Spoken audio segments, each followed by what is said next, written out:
kayang baliwalain gamit lamang ang ritual na ito. Hello mga guys, kumusta kayo? Panibagong araw, panibagong video na naman tayo. And sa araw na ito ay isa na namang video ang aking tuturo sa inyo na simpleng gabay o simpleng pamamaraan na makakatulong sa atin. At bago ang lahat, gusto ko lang mag-disclaimer sa mga taong hindi naniniwala at hindi gusto ang mga kagaya nitong video.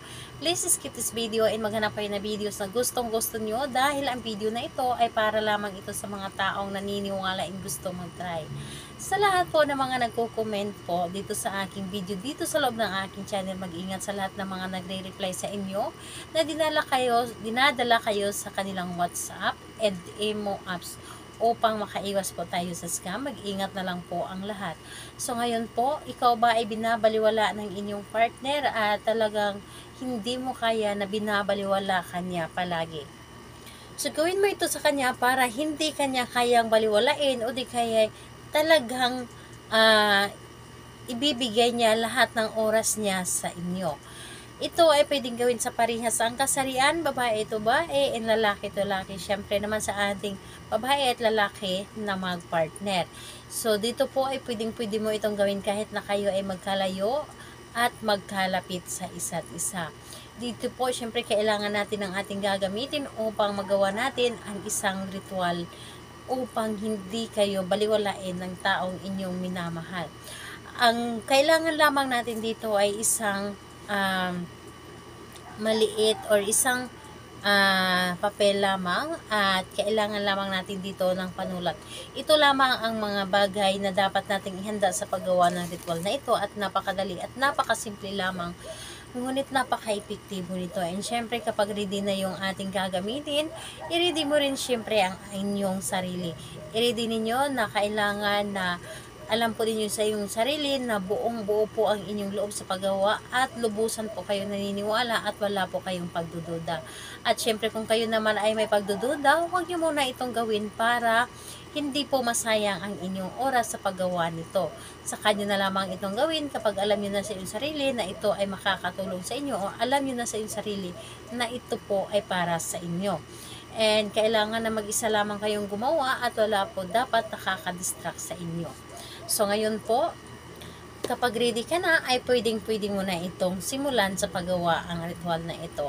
Ang gagawin mo lamang dito napakadali at napakasimple lamang. Dito sa papel, kung nakikita po ninyo, isulat nyo lamang itong isang triangle. Isulat nyo lamang itong isang triangle at ito po ay sulatan or bagisan po ninyo dito sa itaas, sa gitna po. So ayan po kung nakikita po ninyo at sa baba ng triangle, pangalan at apelyido ni target. So pangalan at apelyido ni target at star po dito sa baba. Again po, ito ay isang triangle at ginuhitan dito sa itaas at dito po sa baba ng triangle, pangalan at apelyido ni target at star po sa baba. Kumbaga nasa gitna po ang pangalan at apelyido ni target. Ngayon po, kapag ito po ay inyong nasulatan na, kumuha kayo ng inyong laway. So, hindi naman yung nakakadiri dahil laway nyo po ito mismo. Kumuha kayo ng inyong laway at ipahid lamang sa pangalan at apelyido ni target.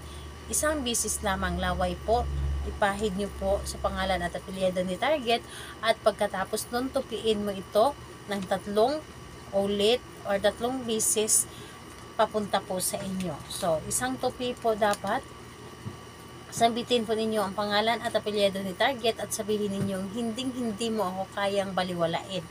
And tupi, pangalan at apelyido ni target, hindi mo ako kayang baliwalain. At pangatlo, ganun din po, pangalan at apelyido, hindi mo ako kayang baliwalain.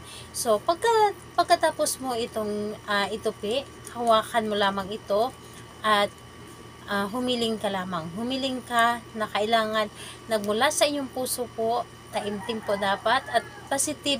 Kailangan na positive ka sa inyong paggawa. Yung isip mo positive po dapat at huwag mong hayaan na magiging negative yung isip ninyo. Dapat po ay positive lamang lahat. And pagkatapos nun, pagka tatapos ka ng humiling dito, ito ay ilagay mo lamang sa ilalim or sa loob ng inyong punda ng unan. Ilagay nyo lamang doon and hayaan ninyo. Pagkalagay po ninyo doon, hampasin ninyo ng 3 ulit yung unan ninyo na nasa ilalim itong papel na ito. Yung unan lamang ang hampasin ng 3 ulit at sambitin yung kanyang pangalan at apelyido at sabihin po ninyo na hindi mo ako kayang baliwalain.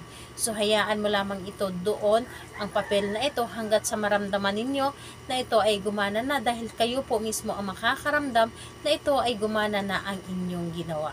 Dahil si partner po or si target ninyo mismo ang laging magpaparamdam ito sa inyo. So, ayun po, gawin ito sa araw ng Tuesday and Friday, and kahit sa ibang araw pwede po, basta't may sinag ang buwan at malakas ang inyong energy, alam po ninyo sa inyong sarili na gustong gusto ninyo itong gawin.